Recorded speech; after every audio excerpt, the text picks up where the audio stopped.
Hi, I'm Sid Gerber, owner of Personal Caregiving Services.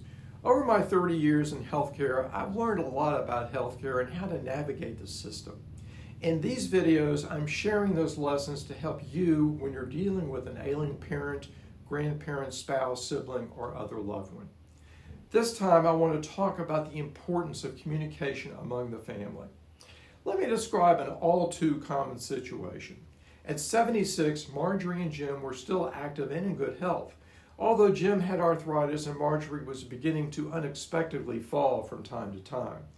They have 3 children, only one of whom, Susan, lived near them and saw them often.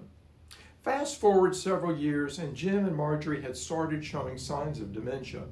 Susan began exploring care options for their parents.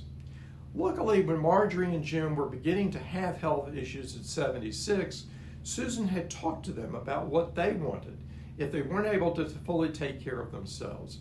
They told her they didn't want to leave their home and that they had enough insurance and assets to cover the cost of private in-home caregivers.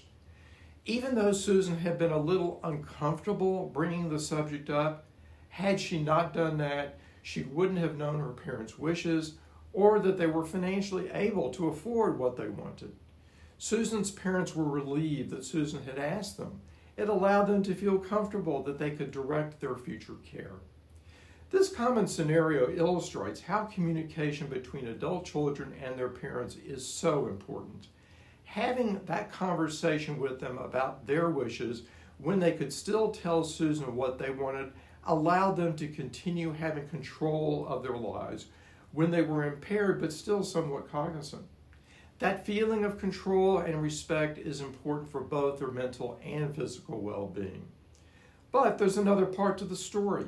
Susan's 2 siblings were opposed to what Susan told them their parents wanted. Her sister wanted to move their parents to an assisted living facility near her. Their brother thought that caregivers coming into the home several hours a day would be too costly, and frankly, he didn't understand why it was necessary to use their parents' assets to do that. They were fighting with each other and with Susan. Meanwhile, Jim and Marjorie's wishes weren't being met, and they felt depressed at Susan's distress and having their children arguing. None of that was good for them. Thankfully, there was a happy ending. I facilitated a discussion between the siblings.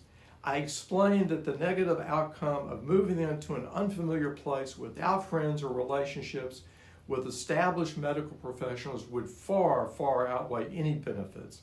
In fact, it would likely accelerate their mental and physical decline. Although Susan's siblings had not stayed close to their parents, they loved them and wanted the best for them. Marjorie and Jim were able to stay in their home with loving caregivers for many years. Unfortunately, things aren't always resolved so well when siblings can't agree and parents' wishes aren't recognized. But that's a discussion for another day. I'm Sid Gerber. Contact me with any questions you may have about your loved one's care.